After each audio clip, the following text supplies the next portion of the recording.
Okay, now I want to figure out how do I spotlight me. Gotta be able to do this. Participants. There we go. All right, so this is my experimental fly. The idea was after fishing with Dale and seeing how the bunny leech moved around when it was trolled, I figured, well, you got to be able to create something that you know is going to have a little action. So I thought about it for a while and decided I would tie a variation of a woolly bugger that has a big head on the front to cause that initial movement, and then tie a trailing hook on it to create some additional movement, and connect the trailing hook to the leading hook with a bit of monofilament so that there's some flexibility. Mm-hmm. That was the general idea. So it became more complicated because you can't just do one fly. You have to have two flies. So the first part was to tie the ass end, which is, there's one in an early go. And so this is the one of the fly I'm going to tie today. I played around with it. I got the colors toned down a little bit, whatnot. So that's the initial, that's the back end of the fly. And so basically it's kind of woolly bugger. It's got a marabou tail. It's got a chenille body with, I wanted a quite bushy foot to get a mottled appearance. So it's got several hackles. And then there's a piece of silver wire in there to keep the hackles from coming apart with a fish tooth. So that's the first part. I'm not going to put you through doing this twice. So the front will be tied pretty much the same, except it's on a longer shank hook. So the first hook was one of these guys. It's a Mustad long shank curved hook, and it's size probably about the right size for the fish we're catching, about size 10. And then the front shank, I need a longer shank, so I've got a size 6 PMC streamer hook. And of course, it won't matter with the hook, because when you're all done with this thing, you're going to cut the hook off of the front part. So then, how do we get this thing assembled? So start with 8/0 olive thread, and we'll start right behind the hook eye, and we'll dress the hook. And again, dressing the hook just makes it a little easier to tie stuff on the shank without having it spin around the shank. And also it's going to make a difference, because the first thing I'm going to do when I get this done like this is I'm going to tie the trailing hook onto the leading hook. So to do that, what I do is I've got some 5X Tippet that is 5 pound. We're not catching huge fish, so I figure if you double it up, that's going to give you a 10 pound connection between the rear hook and the front hook. Take a piece of that Tippet, bring my thread back up, probably I'd say 2/3 of the way up the hook, and I'll tie the Tippet right there, and I'll tie it on top of the shank, right down to the bend, and again right back to where the point was before I mashed it down. And I'll take my trailing fly and I will put the Tippet through the eye of the trailing fly, and I hope my eyes are working well this morning. I'm getting increasingly difficult seeing these little eyes and whatnot. So then what I've got to make this work so that I can tie this thing on is I have this little piece of wire with a loop on it that I used to to test my balance leeches.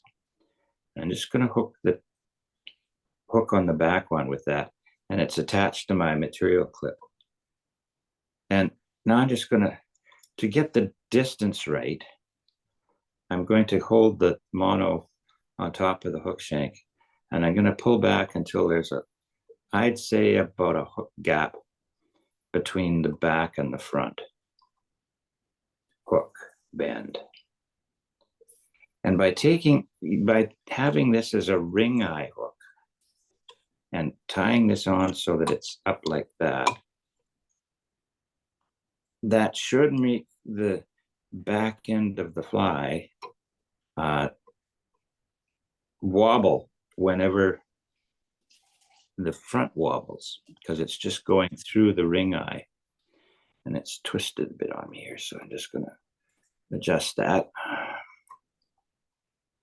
There we go. And then I'll wrap down the mono up the hook shank a ways.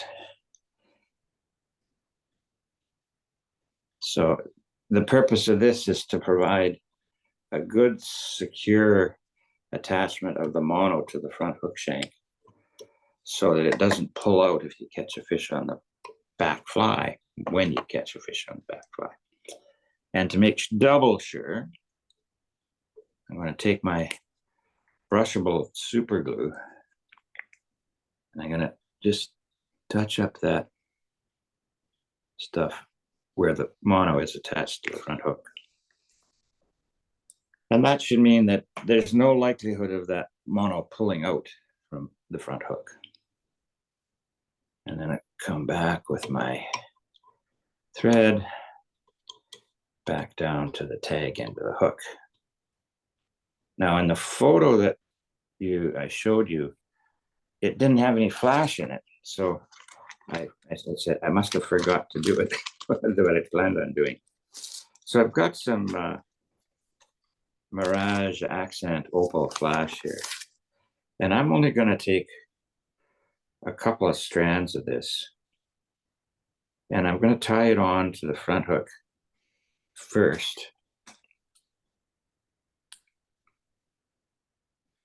So I'll come forward to in front of the hook point and wrap this stuff around the thread. And then come down and tie it on top of the hook shank. And I'll take a couple of strands on the far side of the hook and a couple on the near side and wrap that right back to where the point of the hook is, the barb of the hook is. And then these are a little long, so I'm just going to take them up here and just shorten them up a little bit. So that is a little flash to the fly, maybe sparkle a bit. Okay, now comes the fun part. I got to build the fly. So first I have a tail. The tail is Marabou, and the purpose of the tail is to cover that little gap between the front hook and the back hook. And that it does not much more than that. And I think when when you get this wet, it'll skinny right down and cover that little bit of nylon. So to do that, I measure basically from the hook point back to just behind the eye of the rear hook. And then I'll bring my thread up. Oops. Came apart. I kind of assemble this Marabou from a bunch of different colors. And because I don't want it too bright. And I will trim the tag end up here a bit because stuff came off. In my nice little prepared bunch, it didn't come off the way I wanted off the decks. There we go. Okay. All right, so now I'm going to measure where I want it. Hold that there. And then bring my thread up about halfway up the shank. And tie the Marabou down there so it's just overlapping that second hook. And I'll just hold that so that it's mostly on top of the hook shank as I wrap back. And I want it to spread a bit. So when I get partway back there, I'm going to push it down on either side of the shank of the hook so that it kind of covers that gap between the two hooks. Now trim off the front end here. And you'll note I'm leaving a fair bit of bare hook at the front, and that's to accommodate the deer hair in another step. Okay, so now the fun part begins, because you got to resemble this in reverse order. So the last thing I'm going to wind for, I'm going to put Hackle on here. So the last thing I'm going to wind forward is going to be the dark green Hackle. And this is a fine dark green saddle. And I'm just going to stroke it back so I can see whereabouts I'm at. And I'll probably need about that much. And I will do what we always do to keep the saddle from pulling out. I'm going to get in here and trim just a little bit on either side of the stem. So there's a little bit of Hackle sticking out there. And I will put that here, and I will tie it on the near side of the hook, and just tie the back end down. And that silly little thing is coming undone on me again. So you have to have a good material clip to hold all this stuff so it doesn't come undone on you. So that's the first one. And then the next thing, the color I want is to have this mottled appearance. I want to highlight a lighter color. So I've got a yellow Hackle. And when I got these yellow Hackles, they were pretty long, and I don't want too bushy a Hackle as I palmer forward. So I have this very long, straight pair of scissors. And so what I've done is I've gone through here and just trimmed the barbs of the Hackle a little bit narrower so that it's about the same width as that other Hackle. And then I'll tie that in the same place.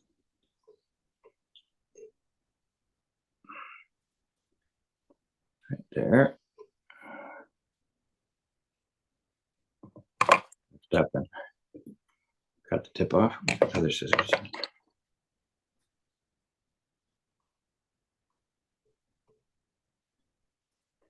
And then the last Hackle I'm going to wrap forward, which I've pre-trimmed as well. And by the way, here's the orange. These are relatively inexpensive necks. I have a couple of those. And these yellow ones, because they're a little fuzzier, a little longer barbs, came out of a bag of scrap Hackle. And here's my green neck. So you have to have the inventory, I guess, to do these. So I lay that one down as well. So these are going to get wrapped forward in reverse order from the way I've tied them in.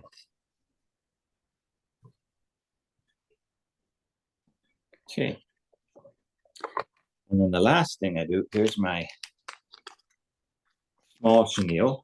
And this is a barred stuff. I want, again, a mix of colors.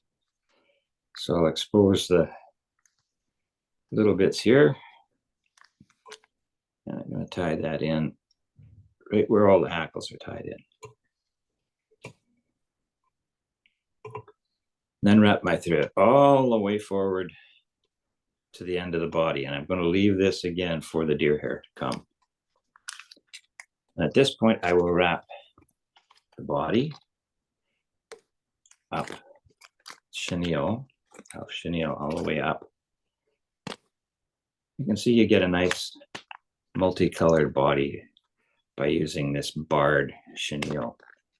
You could probably make this a little bit flashier if you were to use like a crystal flash chenille or something like that, but I wanted it to be a more subdued coloration.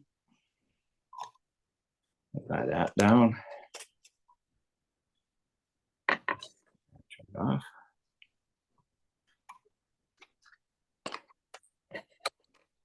Okay, now the fun starts.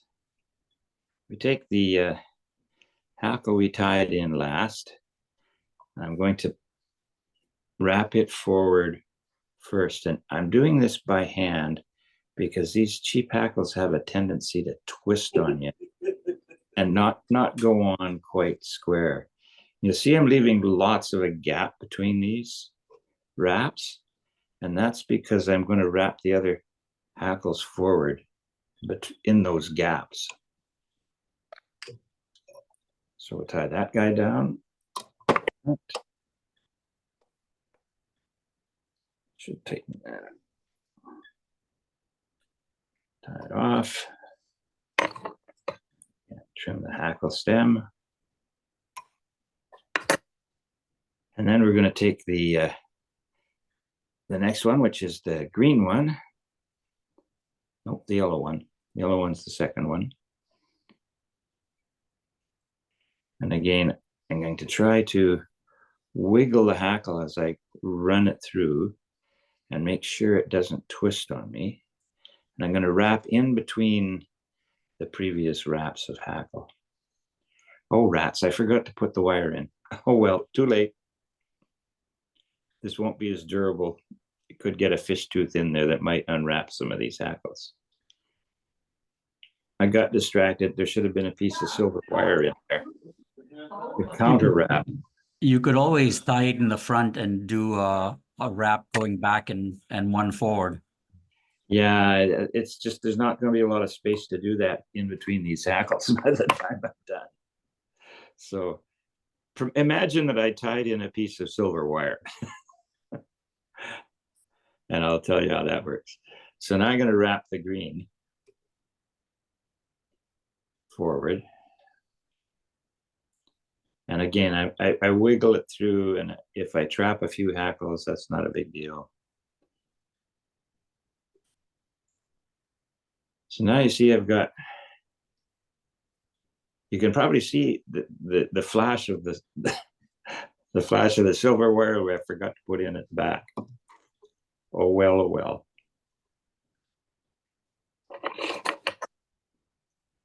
We'll live with it. Okay. So far so good.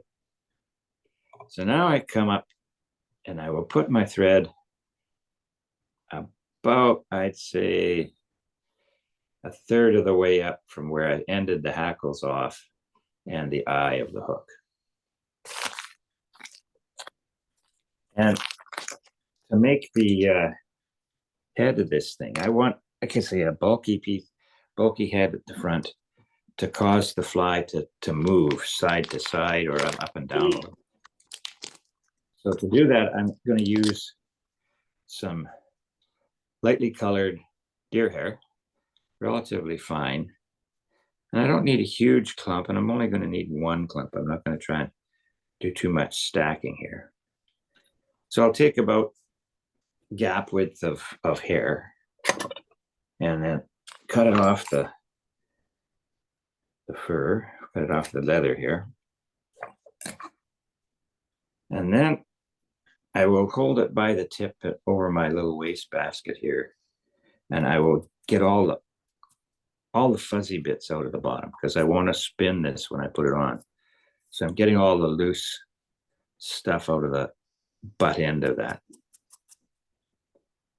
And then we'll turn them around and even them up. So I got a nice chunk of hair there.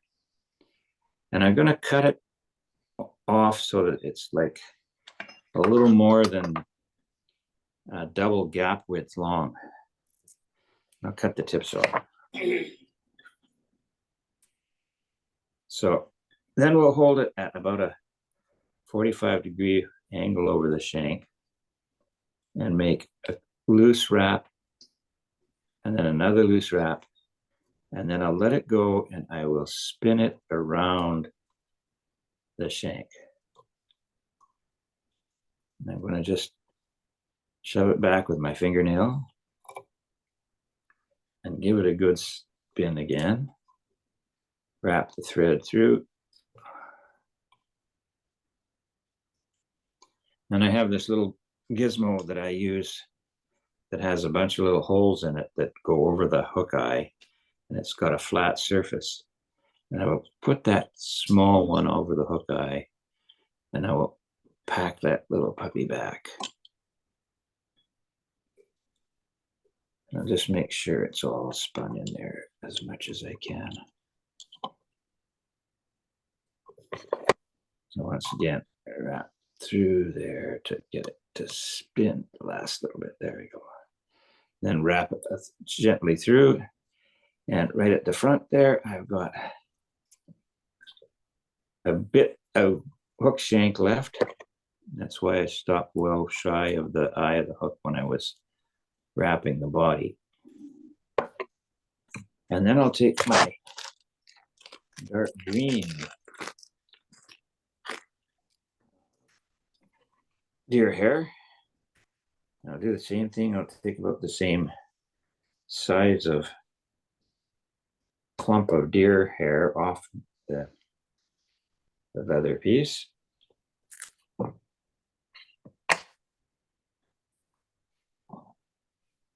Hold it by the tip to get all the fuzzies out. Usually would use my comb, but this stuff doesn't, this particular deer hair is pretty clean on the bottom. It doesn't have a lot of fuzz, just a bunch of short hairs. Turn it around, make it about the same length as the rest of that one. Trim the tips off. And then I'll again lay this on the hook shank. Come over with a wrap of thread right in the middle. Gently cinch down. Another wrap, and then spin. Come on, spin. It's not spinning. There we go.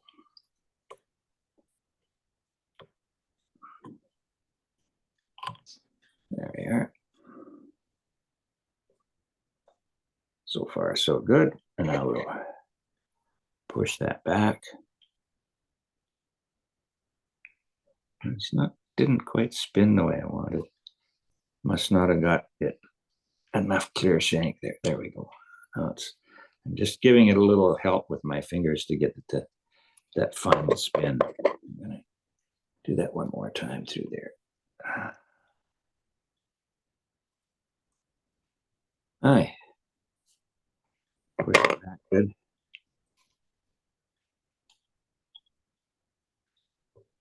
And then I will take my web finisher and I will hold back the hair and whip finish in front.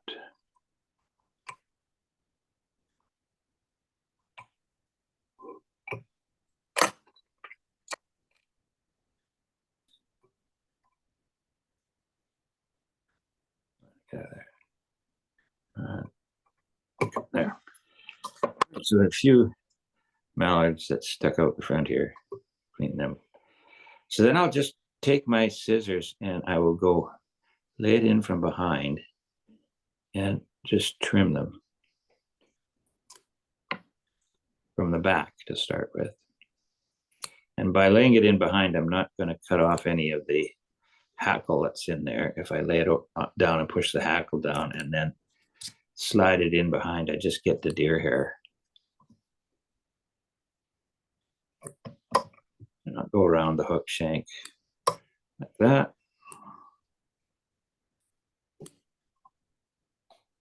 Couple more spots there. Could spend an hour doing this if you wanted. And then I'm going to just come straight all the way around.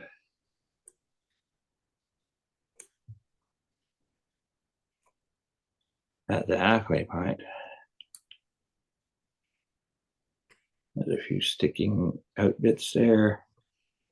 And then just by eye, I'm going to come at about a slight angle from the front, from the eye, and trim it back to get that sort of torpedo shape. And once I've got it in shape, I'll just do a little bit of trimming up again at the back to try and give this bulky head. And again, I'm just making that head a little bit bigger than what the hackles are. And then I can probably stop. So there he is. My little wire fell off. So there you go. Now, the last thing you're going to do before you think about fishing this sucker is you're going to get in here and cut that part of the hook off the front. So you only have a single hook. That way you're not going to foul hook fish when you're fishing this thing. You'll just catch them on the trailer. And that's it for me. So we'll just, oops. Get here and we will. It's a pretty formidable fly, Dave. Well, I just figured it was time to experiment a little. We've done so many different patterns over the years, over the couple of years that we've been doing this. I just thought that we'd do something that was a little bit out of the box, so to speak.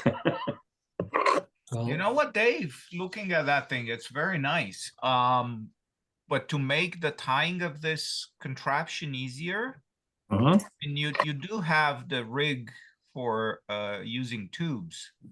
Yes. You could do the front because it's tied in the round anyway.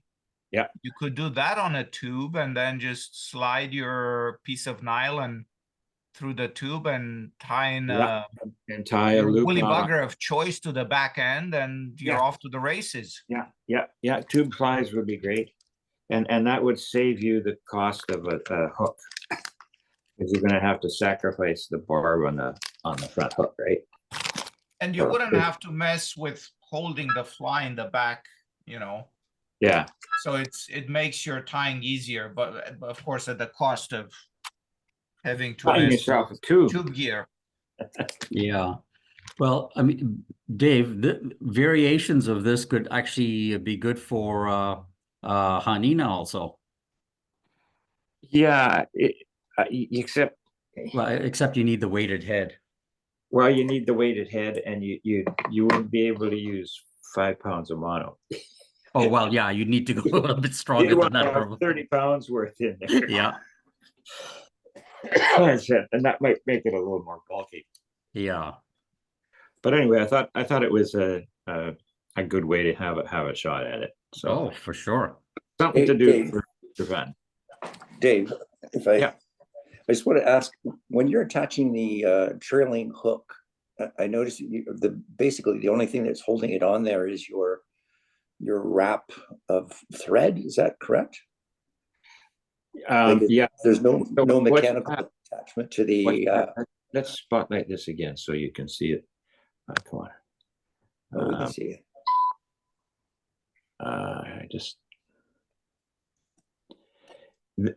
You can see that little mono right in between the two. Yeah. Now the idea was that by using a ring eye and tying the mono that goes up and through and forward, it allows a movement in two directions, because you're not confining where the eye of the second hook is going to get held by the knot. So just doing a mono down the shaft and through the loop eye and back gives it more likelihood that this thing is going to wiggle around a lot. Yeah, I guess my question though is like, if you get a fish on, isn't it possible it rips out the line just because it's just held with thread as opposed to actually attached to the eye and the lead? No, it's thread and super glue. Oh, it's super glue. Yeah, you did super glue it. That's true. Yeah, that's the point, is the soup. And if you get enough wraps of thread and they're good and solid, it'll hold quite good. Oh yeah. I've done it before. And It's right. A lot of guys, when they tie these trailers, they bring the mono through and they tie it down through the eye of the hook and then back. You do that with big bass flies and stuff like that. yeah, exactly. But I think the super glue will probably hold up pretty well. And the other thing that you can do, Tim, is when you wrap the mono onto the first hook shank, what you do is you wrap it forward back, and then you fold the tippet over again. Yeah, and, you could do that. and wrap it further, and that locks it in very well. Right. It's Yeah. not going to give. It's Okay. going to break. It's going to break before it gives. Yeah. Okay. Good. Yeah. And is the other question would be, is there really any limitation as to when you're doing an articulated fly? Can you just put anything together and articulate them and see what happens? Or I don't see why not. Yeah. yeah, Okay. You're only allowed to fish with one hook, though. yes, You yes, gotta Yes, always keep that in And mind. that's the point of cutting off the front hook, right. and getting it cinched in down to the front hook, because then you don't lose that regulation part of having front hook. Yeah. You And- may have seen me with different scissors today. Yep. Instead of my usual. I dug them out of this kit that I got from Mark Pettijohn when he was visiting Edmonton, that has a whip finisher and a dubbing twister and a needle and a bunch of little clips and stuff, along with the two scissors. So I haven't been using this, and they have such a nice fine point. And Yeah.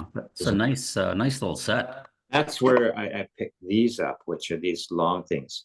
And those were intended to use what do they call them? The magic clip, which is a Yes, plastic clip that you use to deal with CDC. that's right. And that was, you'd fold the feather into the table, and then you'd trim off the stem. That's using right. guys. And then insert that into a dubbing loop and spin it up for dubbed body. Yeah. I was surprised to see you were actually using those fine scissors to trim your deer hair with. Yeah, well, I was looking at it and thinking, ouch. I'm more of a hurry than here's the regular ones you'd use. So, Yeah. and you can spend forever trimming deer hair. Let me tell you, you got to know when to stop. Mm-hmm. But And use your sacrificial scissors. yeah, there you go. So that's Hey, that's mine. great, Dave. Thanks. I have to check out, so we'll see you guys. Alrighty, take care. Take care, Tim. Make sure. Okay, so Florin, it looks like you're up. Yeah, I think I have a problem. My camera software looks like it's crashing. Me. So what I'm gonna try to do is, yeah, it's not responding. So I'm gonna kill this. And I'm gonna hopefully be able to restart it. And I have to reset it then. So just give me a minute or no so. I problem. should be able to restore things to where they were. I don't know where it went. Sometimes if I keep the document camera on for too long on a Zoom meeting, this can happen. Okay, so let's try again.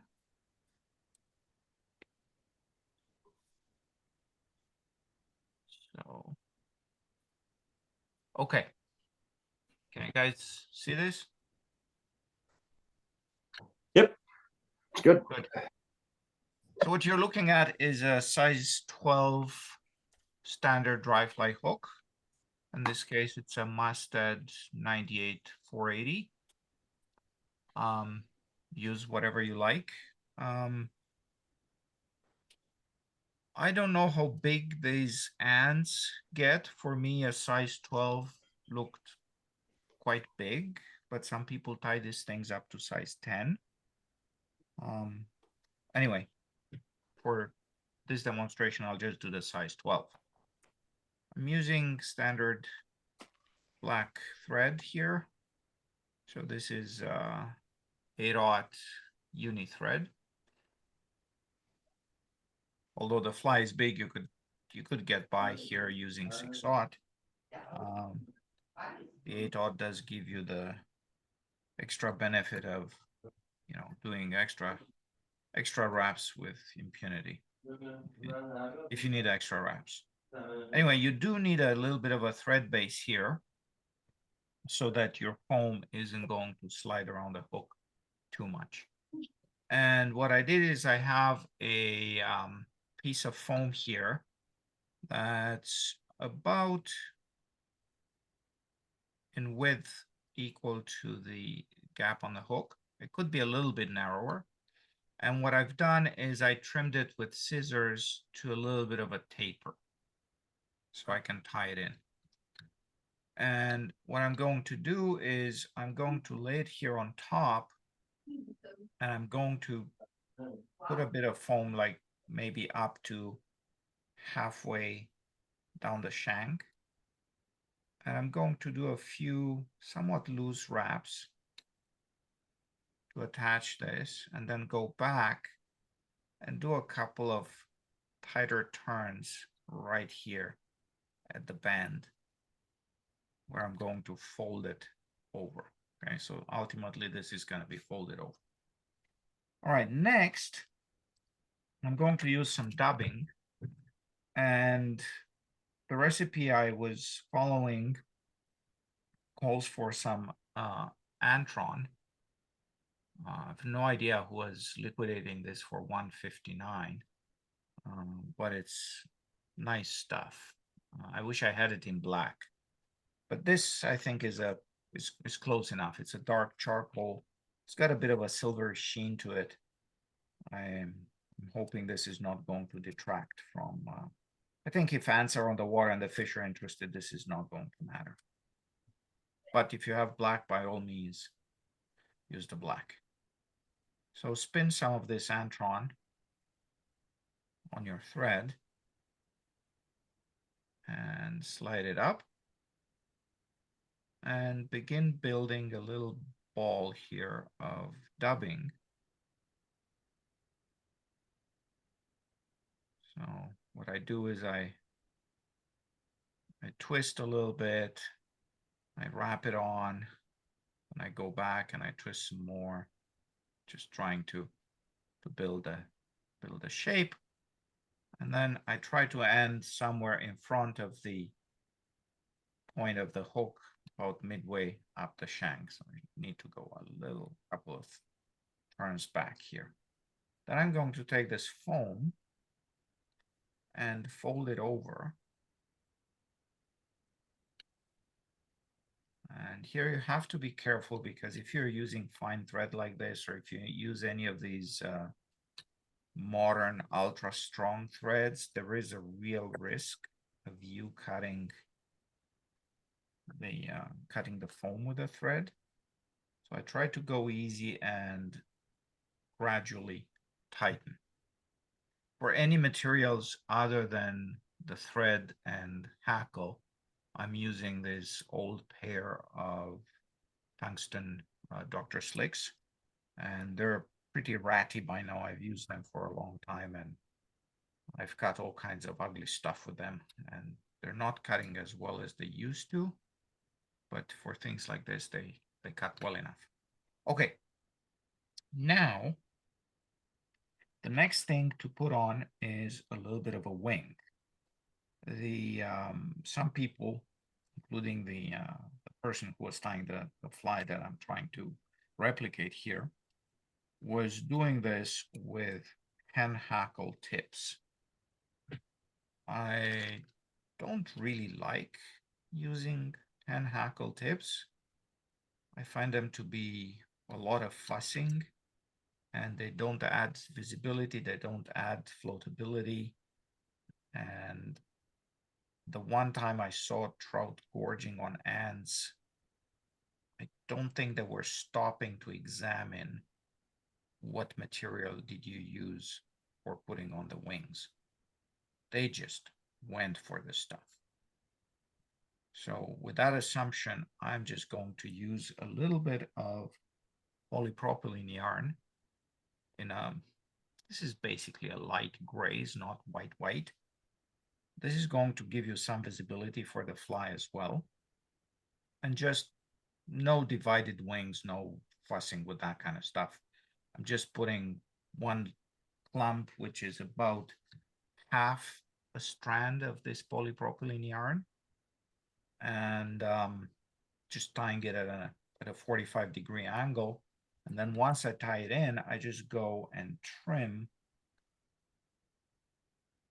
close to even with the bend of the hook. So this is a relatively short wing. I'm not tying mayflies here. Okay, so this is a bit of a spot to aid with visibility, gives the trout a little something sparkly to focus on. It should work. Okay, the next thing is a little bit of hackle. And you can actually, this is a size 12, but you can undersize your hackle a little bit because the body that you're building here already has a bit of thickness, and it adds to the thickness of the wire from the hook. So I think actually a smaller size hackle is going to work better. So here it is. I'm just using a long saddle feather. I always trim a little bit at the end when I tie it in, and just do a few wraps of hackle here. 2 or 3, plenty. And then secure this with 2 or 3 turns of thread. This is why I like the finer thread, even if it's a relatively big one. Okay, so I have a few ugly fibers here sticking forward. I don't want that. Just cut them off and then do a bit of tidying up. Okay. So now I'm going to finish the fly by taking another little bit of dubbing, and I'm going to put this on and build a thorax and a head basically in one with it. So try to go here back to where the hackle ended. So compress the hackle a little bit between the foam in the back and the dubbing in the front. And as always with dubbing, it's best to put in a little and then add some more as needed. So don't try to put too much dubbing at once. It's always, at least for me, you may be better at it, but for me it usually ends up in a sorry mess.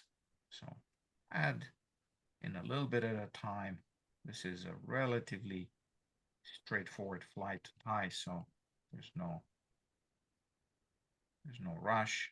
You know, as we were chatting earlier, I did tie another 5 of them. So this is my 6th. I've completed the half dozen basically. So 2 whip finishes as usual, because I don't want to put any head cement on these things. And I do more than the standard 3-4 wraps because this is fine thread. Okay, and that's, whoops. And that is a little, and maybe it's still a little bit, I think I need to cut the foam a little finer to give it more of a streamlined look. This is a bit, still a little bit fat. But here's a set of them, and they should work, I suppose. That's it. Easy fly. Very nice, Florin. So I understand that now is the time to try them on, or have them in a corner of your fly box if you're out there, because it's the season, apparently. Thank you, Florin. That's good. I've been seeing a lot of flying ants, and they're probably a good centimeter and a half almost, if not maybe even slightly bigger than that these days.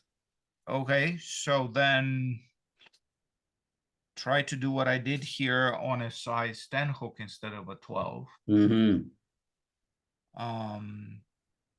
Or use one of these longer shank That's hooks, right. but then go down a size or so. So if you're using like, for example, if you were to use a Tiemco 2312, I believe, is the ring eye pumped whatever dry fly hook they make. Mhm. That's kind of a standard hook for, you know, hoppers and things like that. Yeah. Stimulators, whatever. Go to a size 12 or 14 and they'll give you a nice long body. Mhm. So The that last- would be an alternative.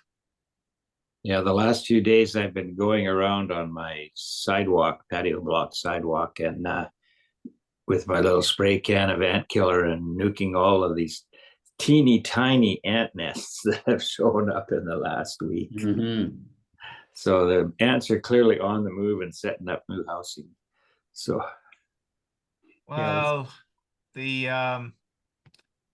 ants are apparently I don't try to fight a war with the ants in the garden. I just let them do whatever they do, which is Well, they improve the soil. That's what they do.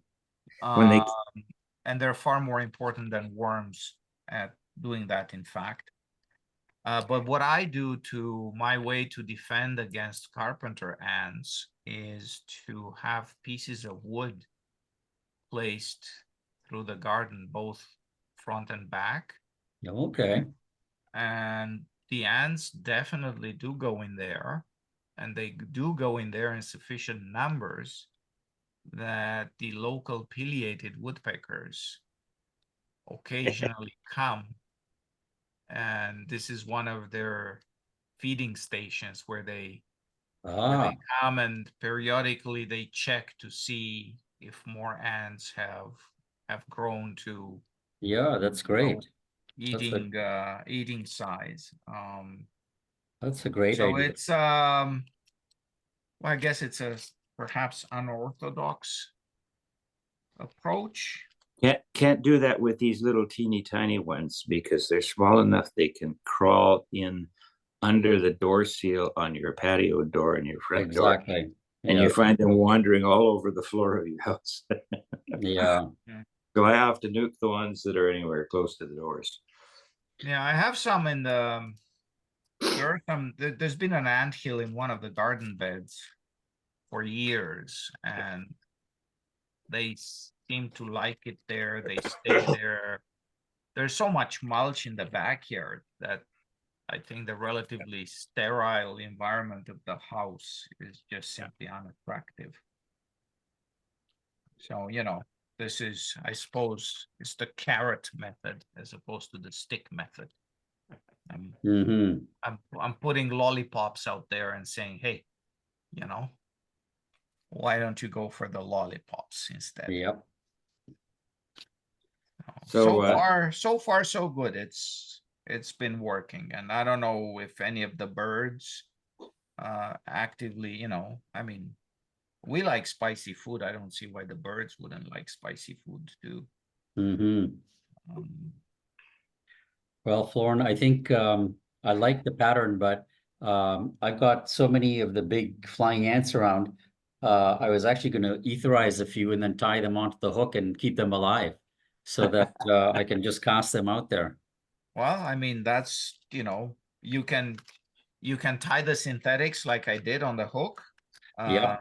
This is a purely synthetic fly other than the hackle. Yeah. Or you can try the challenge of tying a live ant to the hook, which I'm sure is going to be if the ants are big enough, you have to use a big enough hook so they're not going to fly about with your hook and everything, you know, your fly line in the air and Exactly. all Exactly. so yeah. So I will not be tying next week. I will be singing instead. Okay. Yeah, it's orchestra rehearsal Saturday morning next week, and then Can you stop recording, Dave? Yep, I think so. I think I did. I'll just double check here. Where is the recording? I'm pretty sure. Maybe not. Gotta find out where it is here. Recording. Yes, there we go.